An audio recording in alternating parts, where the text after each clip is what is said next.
Today on Weekend Handyman, we're going to be working on the e46 BMW again. It has a bad center drive shaft support bearing, and we're going to replace the jobo, or whatever, however you pronounce it. I don't know.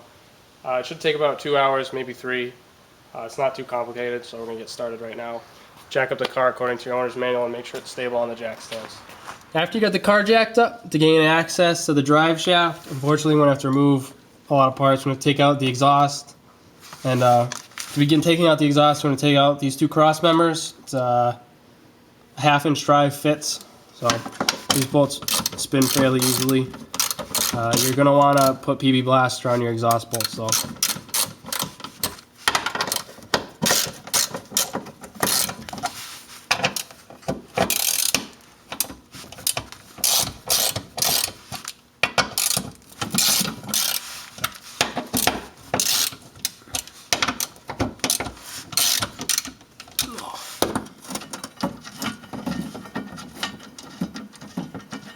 There's a little bit of corrosion, but now we sprayed the header bolts with the PP blaster using a 5/8 open end wrench hung off the back and a 9/16 socket. They fit.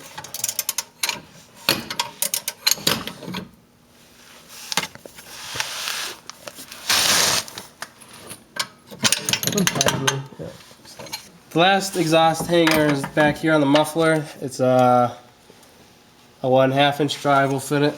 There's 2 bolts.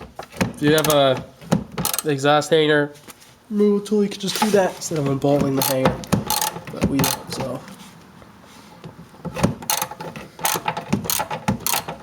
Fucking shit's falling off on my face. I don't know if this is good. Get the last exhaust hanger off. You're gonna take out the rear mud flap inside. It's a 10mm socket there. The top one is a 8mm socket. The bottom one is a push pin. You pull the center out and pull the pin out. Already undid that.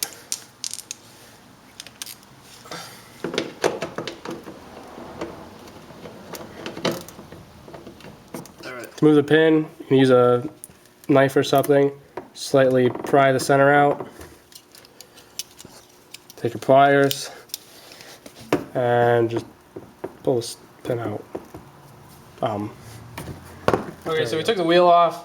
You're going to have to take the wheel off to get to the next hanger. Once again, if you don't have a removal tool, you're going to have to unbolt it. There's a bolt right here, bolt in the back, same size as the other one. It was a 1/2-inch. The one in the back is kind of hard to get to, but since our car isn't really corroded or anything, it popped right off. Take these out now.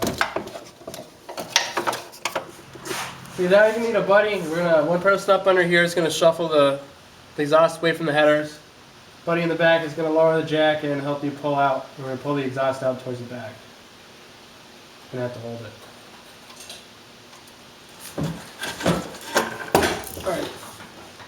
Oh, well, that's heavy. Yeah, let's just start dragging it out. That is really fucking heavy. We'll have to go down a little bit. That's fine. That would be a good time to put in an aftermarket exhaust if you're planning on it. We didn't have $1,000 to do it, so this one will be going back in. Now we're going to remove the exhaust heat shielding. It's a 10mm socket. It's 2 nuts up front, and then there's a few in the back. This is pretty delicate stuff. It's very thin aluminum. So if you want it to go back in easily, be careful with it. Don't bend it. You're going to have to bend this way. Oh, this might help you. I don't know. Well, there it goes. The rear exhaust shielding bolts there's one right there, and there's one right there. Same size as the front. Here you go. So here we got the heat shielding off. There's the back of the transmission, the jobo, the center bearing, and this is what part is actually bad on our car, and you can see all that movement in there. There's supposed to be rubber inside there, and you can see the light showing up there. It's not supposed to be like that, so this definitely needs to be replaced.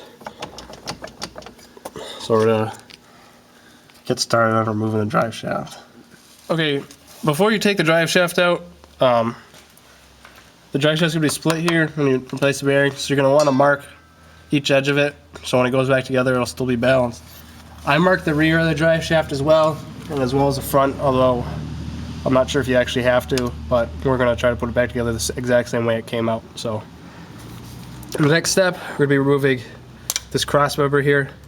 So we're going to get the tools that we need for that and then get going on that. You're good. This heat shielding is going to be like this, and you're just going to kind of bend it out of the way. We'll bend it back when we're done. We support the bottom of the tranny with a jack. Just put the jack pad lightly on the tranny. You don't want to give it any pressure. Supposedly the tranny will support itself on the engine, but that just doesn't sound like a good idea to me. So we're going to support it. There you go. Nice and easy. Benefits of not working on a corroded car. This is a 1/2 inch socket, and then the bolt that holds it onto the actual transmission is a 1/2 inch socket. On the bottom and on the top, you're going to use a 1/2 inch open end up in there.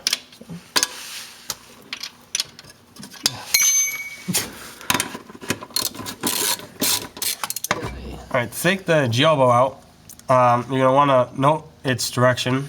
You can see the flange is mounted right before the thinning, the thin part, excuse me, sorry about that. Just carefully note this, because if you put this in wrong, it'll just prematurely wear. And one good way to tell that it's in right is it didn't prematurely wear. Both sides are an 18mm. Also note the way that these go in, it may be easier for you to put the lock nuts on this side, but once again, if you do that, it's going to wear faster. This was designed to be put in like this, so put it back in the way it came out. You can have a friend get up inside the vehicle, put the vehicle in neutral and hold the brake as you do this, and spin the drive shaft as you move to different nuts. Alright, the next step is you're going to pull these bolts out here. You're going to do the same thing, have a friend pull the e-brake, let it off, rotate, get them off. These are reverse Torx bits, heads. You might be able to find a store that has Torx sockets. I went to 2 stores, couldn't find them. You could get a Torx head bolt that fits and put nuts on it and use that for the driver, or you can use a 3/8 12-point socket. Should fit. It fits perfectly. Do this carefully though if you're going to do this, because you don't want to strip these. And, yep, I'm using a pipe. Alright, wow, those are on loose, or not on that tight. Yeah, that was way too easy. Alright, well, no, Brad, Josh, don't say that. Nothing's way too easy. Okay.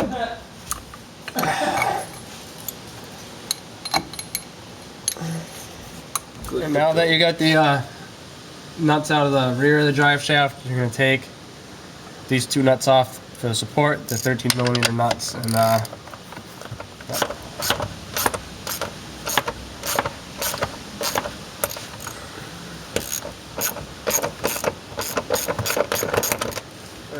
to pull the drive shaft, the front of the drive shaft out, all you're going to do is after you remove the center support bearing, bolts, you're just going to let the drive shaft drop, and you're going to just kind of wiggle it and pull down, and it'll pop right off.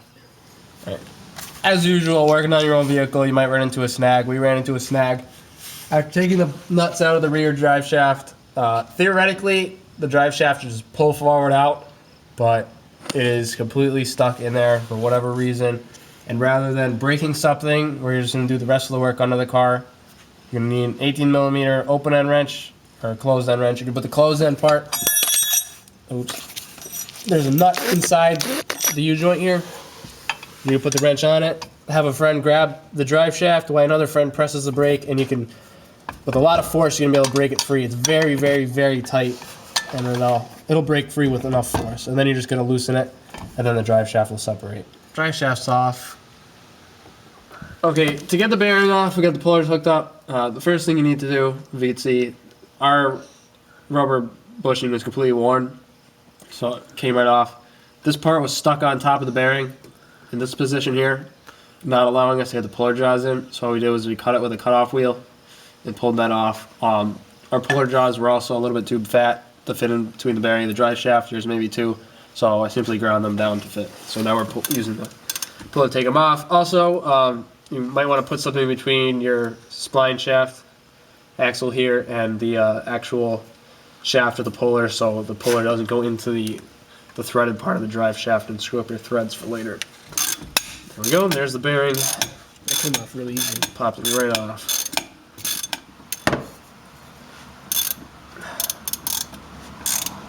As that fucking shaft walks towards the edge of the.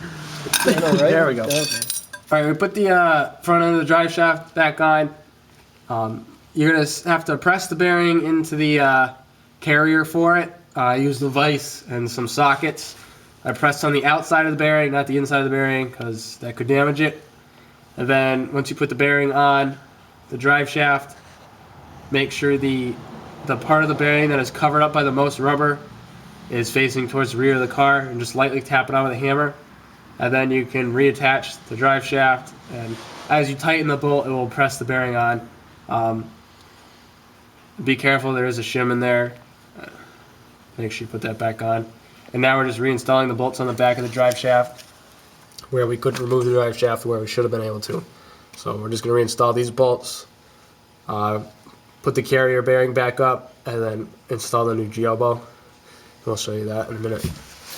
Now we're going to reinstall the bolts for the jobo. We're installing the ones to the drive shaft first, just so we don't put a lot of stress on the transmission. You're going to leave these loose on this, because if you notice, we got a little play back and forth here, so the drive shaft is going to move forward a little bit as we tighten those bolts there. So we're going to tighten those, and then we'll be able to reinstall everything else. Next step is put your transmission crossmember back in place. So get one lined up, kind of squeeze the other one until it goes in. There we go. It's kind of nice, it holds itself there. Put your nuts back in, don't forget any.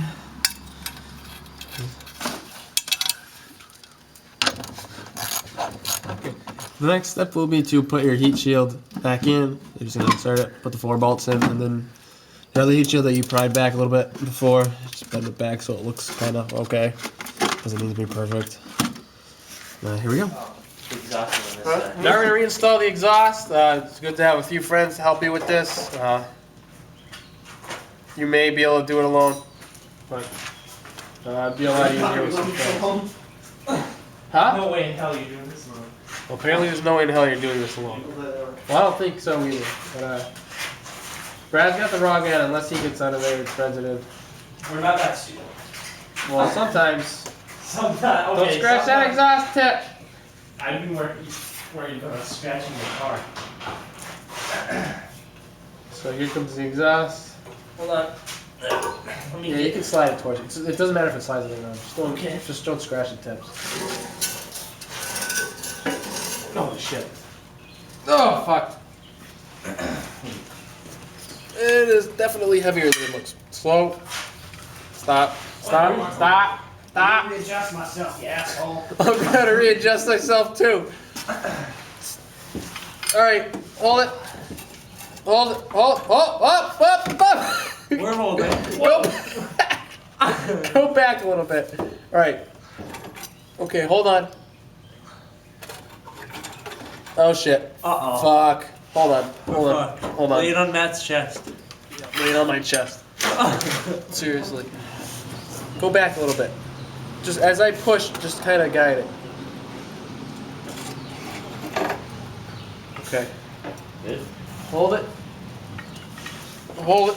Holding. You got it. Hold it. Holding. Hold it. Let's get 2 of these in. Once you get the exhaust on the header bolts, put in 2 of these bolts on the sport bracket here, and it'll be enough to hold it in while you tighten the rest of the bolts. Once we get this part in, then we're going to do the header bolts. The other cross member that goes right next to it here, same bolts as these, and then you can do the rear. I think that's pretty much it. We'll test it out. Now we're just reinstalling the header nuts and bolts. Pretty straightforward. Get them nice and tight, otherwise you're gonna have an exhaust leak. Car's gonna sound like a farm tractor on the plains of Switzerland or something, I don't know. We installed the rear exhaust hangers, same way we took them out. Now we're just reinstalling the rear mud flap, same way we took it out. Then we'll reinstall the wheel, lower the car, and go for a quick test drive. Yep. Okay, we know it said it'd probably take 2 to 3 hours, but it actually took us like 7.5. So, if you're a beginner mechanic, this could be a little bit tough for you, but overall it shouldn't be too bad. So, plan a day to do it, not 2 or 3 hours unless you're really, really quick and your car's like practically brand new. Fix the problem, the thumping noise is gone, and the car accelerates fine now. So, thank you for watching. If you have any questions, post in the comments below.